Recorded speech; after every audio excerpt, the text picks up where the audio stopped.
Kaya, mga kaibigan, tingnan nyo lang itong kamanghamanghang maliit na bahay na ibinebenta.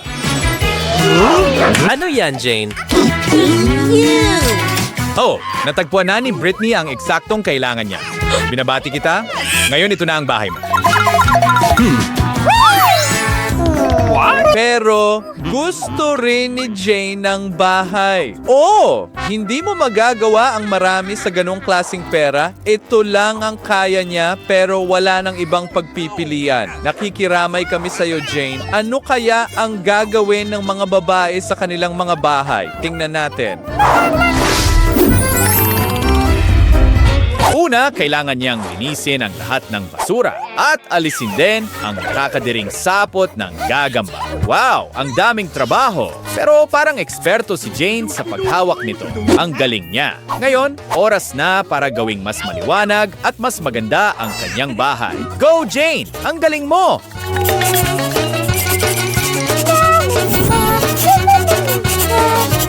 Kaya mo yan! Wow! Nagbabago ang bahay sa harap ng ating mga mata. Ang galing! Ngayon, oras na para gumawa ng frame ng bintana. Ang paggamit ng mga lapis ay naging masaya. Ano ang susunod? Nagtataka ako kung ano ang plano niya. Wow! Ngayon, pwede na tayong mag-enjoy. Siguradong hindi mababago si Jane. Anong klaseng puno yan? Hindi yan gagana. Sige na, Jane, diligan mo ng kaunti. Yes!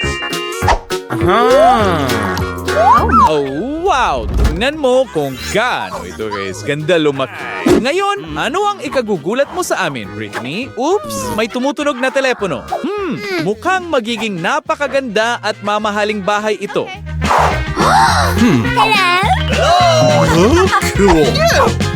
What? Stoiko mo, Brungari Karbing Ginto mayroon siya para makapagtayo ng tunay na gintong ari-arian. Sige, manood tayo. Magiging interesante ito. Una, kailangang tunawin ang ginto. Oh, ganito. At tapos na. At ngayon, naroon na niyang bukus siyang natunaw na ginto sa mga padero. Ang astig tingnan yan. Wow, napakayaman ng kulay kung alam mo ang ibig kong sabihin. Pero hindi lang iyon. Yes!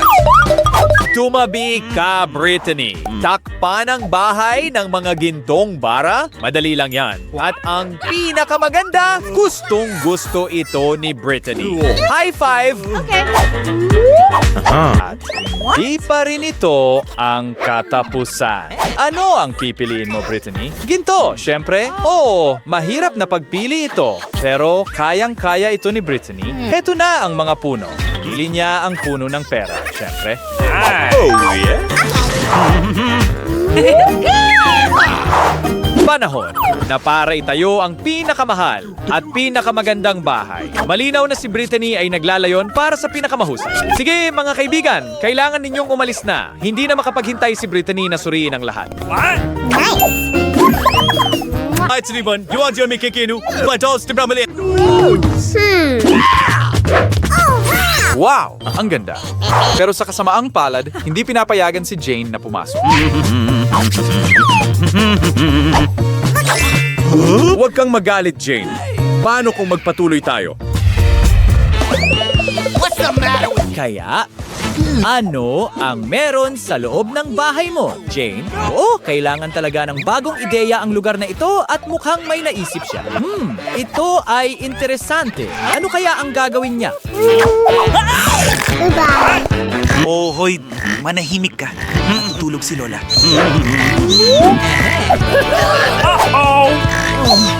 Sige, handa na tayo.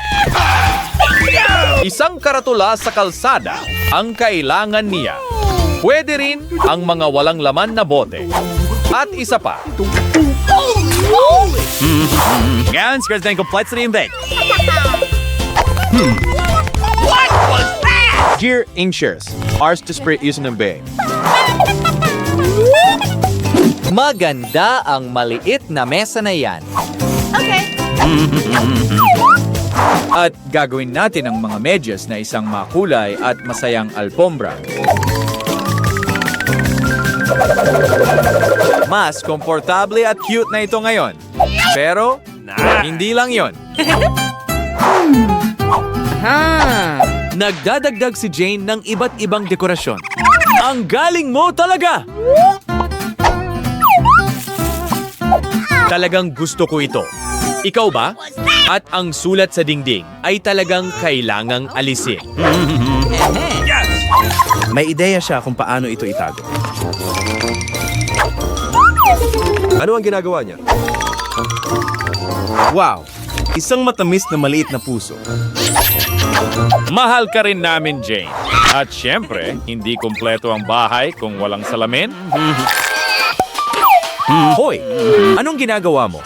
Magdodrawing ka ba sa mga dingding? Siyempre, kung may kulang, pwede mo lang itong iguhit.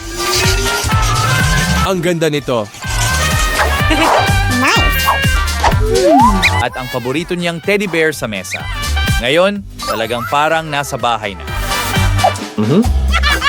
Aba. Paano mabubuhay ang isang tunay na reyna ng walang corona? Pwede ka namang mag-drawing ng isa. Oh, Britney, marunong ka talagang mang-asar. Pero halatang hindi ito gusto ni Jane. Halika na, Britney. Tingnan natin kung paano mo inayos ang iyong komportabling lugar. Ang liwanag at ganda ng alpombra. Oh, wow! Isang kamangha-manghang gintong kurtina. Magaling, Britney. Mahusay ang ginagawa mo. At daw mga litrang yon. Tuy nagkarangyaan yan. Isang magandang puso. Gusto ko ito. At ang cabinet na iyon ay isang tunay na obra maestra. Oh, talagang kamangha-mangha ito. At syempre, ang corona. At syempre, isang larawan ng iyong magandang sarili mismo sa dingding. Ang galing niyan.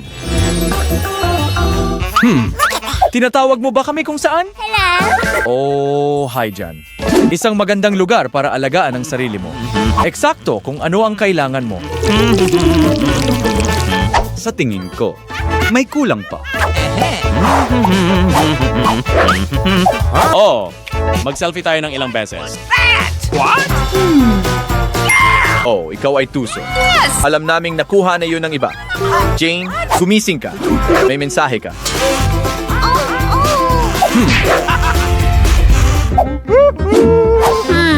Ano ang ginagawa niya doon?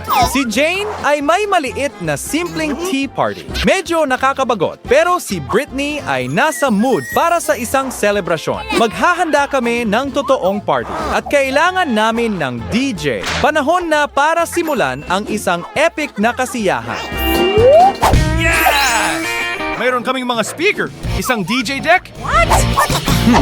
At ngayon makisulada ang kasiyahan. Huwag kang maging sakim, Britney. Kailangan mo mag-imbita ng mga bisita. Panahon na para magpakasaya. Inimbitahan ni Britney ang lahat. Paano tutugon si Jane? Mukhang ayaw niya talaga ng malakas na musika sa tabi. Ang natitira na lang ay umasa na darating ang seguridad. Tapos na ang party, mga babae. Sayang naman. Pero mukhang may ibang plano si Britney.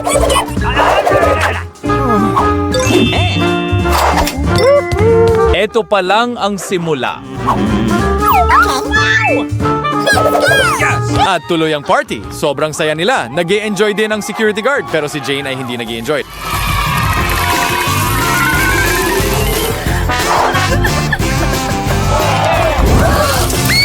Nako, may sunog. Tumatakpo mga babae, tumakpo.